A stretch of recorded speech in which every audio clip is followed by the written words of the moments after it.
Hello and welcome. Couple of heavy topics today. I got the paranormal flashlight already set up. Get your tea, grab your coffee. You might even need your Jack Daniels for this today because it's a little bit of a heavy topic, but we're going to address what needs to be said on death and dying. All right, welcome back. I am going to go ahead and hit the sage here a little bit with some flame and go ahead and just kind of add a little added protection to the studio today. I have been dealing with some heavy energy recently, helping one particular family.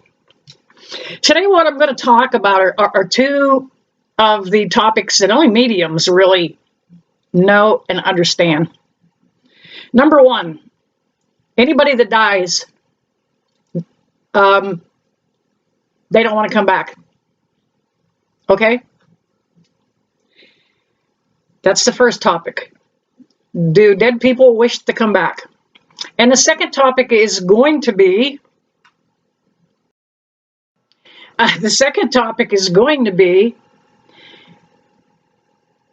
dying before your time. And there is no such thing as dying before your time, whether it's an accident or by your own hand. All right, let's talk about the first one first. Of all the dead people that I have spoken to, okay, all the dead people that I have channeled and spoken to, not one in my entire life, and I have been seeing dead people since I was a child, not once has anyone ever said they want to come back. Not once. Not once. I know somebody came back on my post and said she couldn't believe it. Really? Why would they want to come back? Yeah, you want them to come back because you love them and you want them to love you back enough to come back, but they really do not want to come back. First off, I'm going to use my own sons as an example. Both of them were handicapped. Never able to walk. They're free. They can run and play now. Now, Daniel was 23. He was an adult, but he can finally.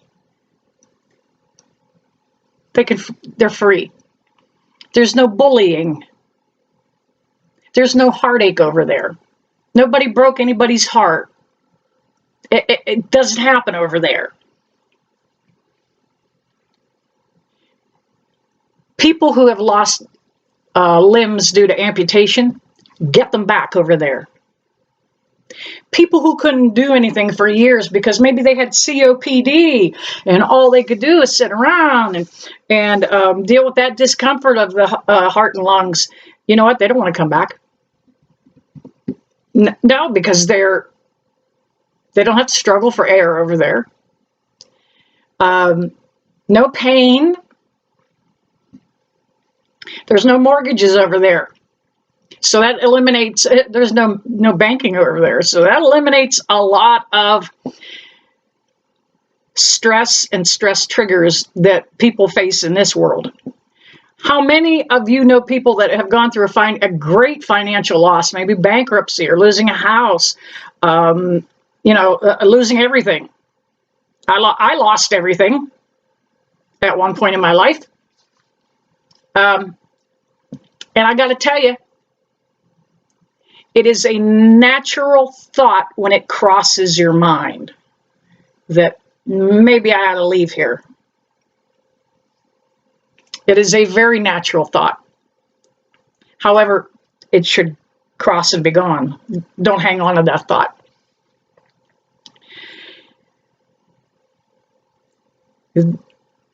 There's no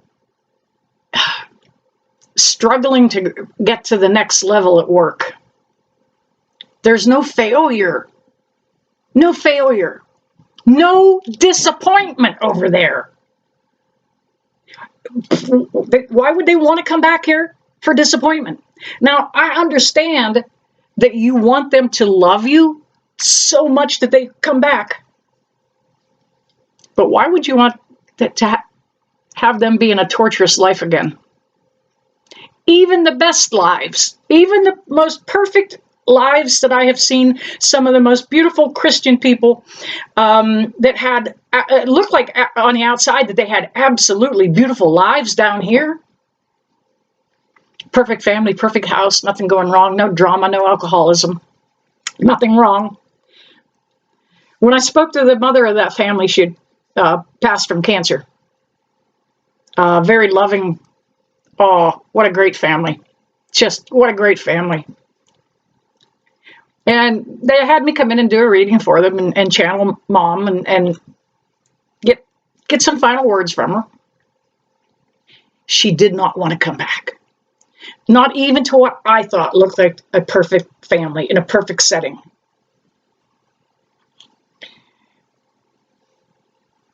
After all, they named it heaven for a reason. I channeled one little old gal, and she was well up in her high 80s when she passed. And when I channeled her for her family, she told me, she described it like she was on vacation. You tell them I have the finest accommodations here. I really love my suite. Our heaven can be kind of almost anything we want it to be once we get over there. And that old gal lived to travel. Her health was such that she couldn't, probably for about 10 or 15 years, she couldn't do much traveling. But she did not want to come back either. None of them want to come back. Now, let me address, there's a difference between being kind of stuck down here. And there's only very few of them are stuck here. Very few. Not like the movies.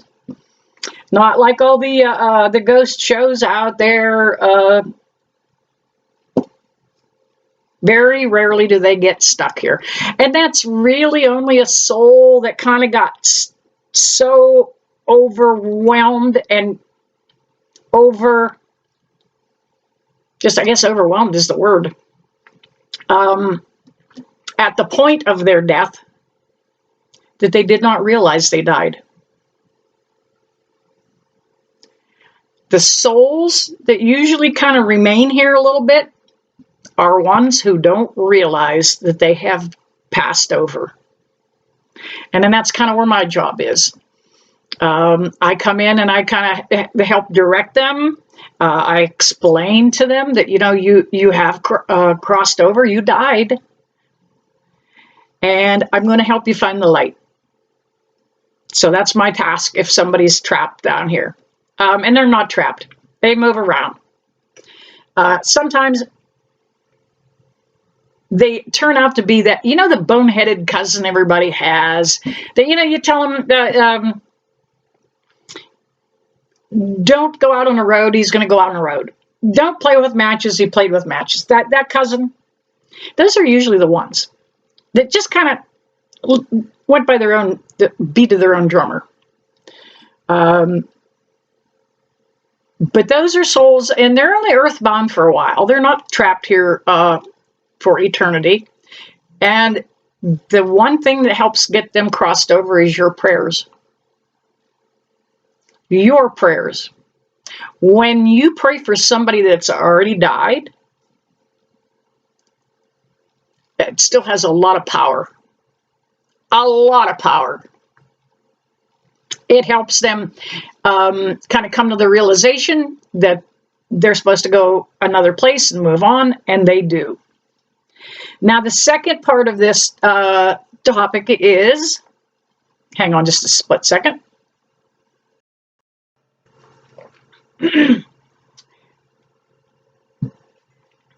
young man that I have been helping his family for about the last couple of years, he died of his own hand. He was only 15. A baby.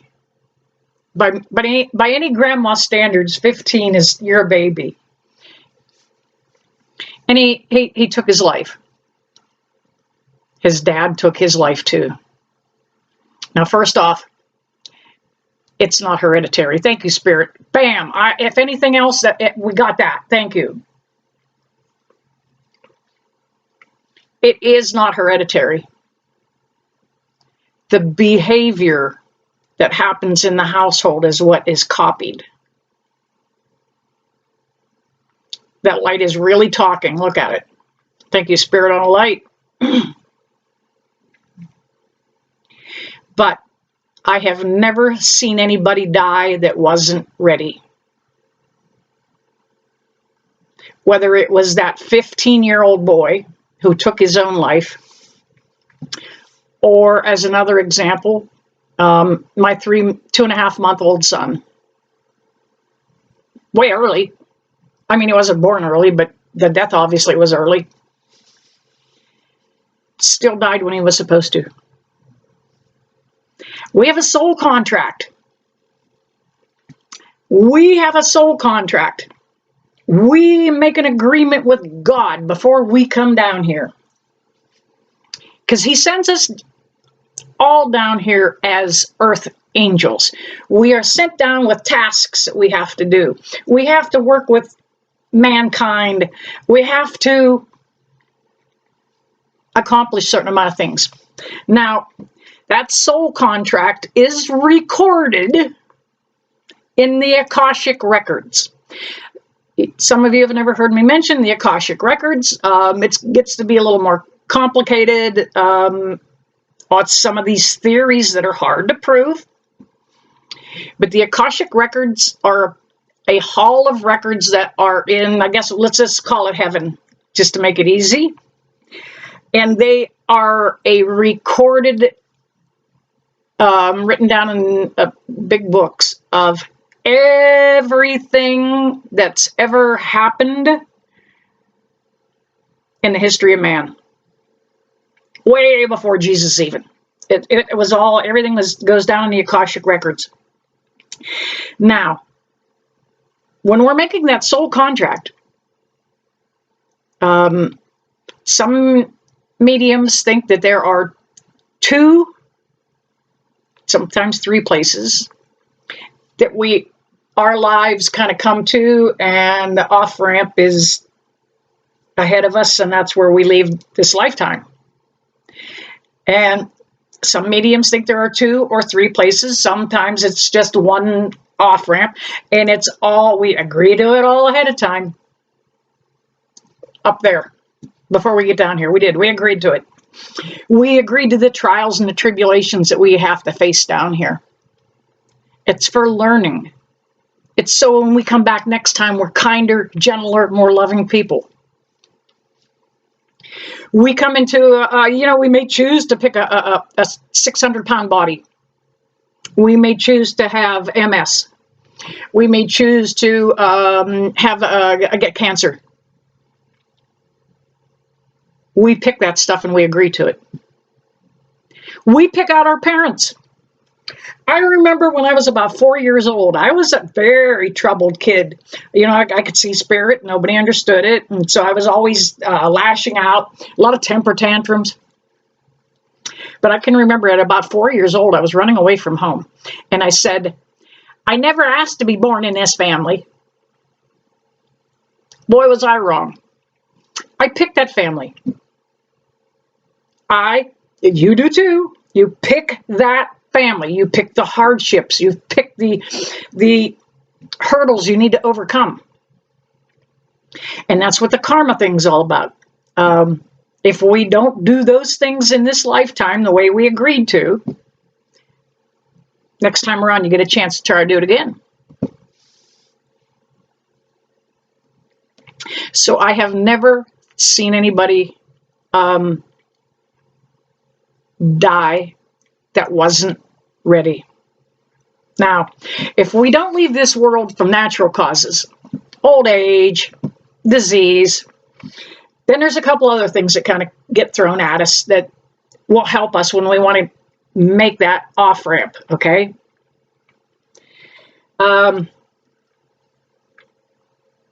Accident or murder. If it's not natural causes, all right, that's the next couple things that come in. Accidental deaths or murder. Those things do happen. And the last way the soul has to leave this world is by its own hand. Now, for all of you folks that attend churches that believe that suicides go into purgatory, they get held in limbo. They don't get to go. You couldn't be more wrong. That soul answered its final and highest obligation to God and left the day it was supposed to go. That soul gets honored when it crosses over. Jesus, every suicide that I've ever worked, give me a breath here. Jesus says, come for them himself and take them by the hand and help them cross over. Then they're greeted with family and loved ones over there. But if you have lost somebody to suicide and you have carried that burden that, oh, I hope they made it to heaven. Oh, I hope, they're not in limbo. I want you to know they sit in a place of honor. All right, I'm going to not drag this out too much longer, but I did want to touch on these topics. And for those of you that you're waiting for me to hear back from me on appointments and bookings, I've got to take care of this family. It's keeping me kind of tied up, but it's a labor of love, because I sincerely love every one of you guys. All right. You know that I never leave you, that I don't sincerely bless you with love and light. And we'll see you soon.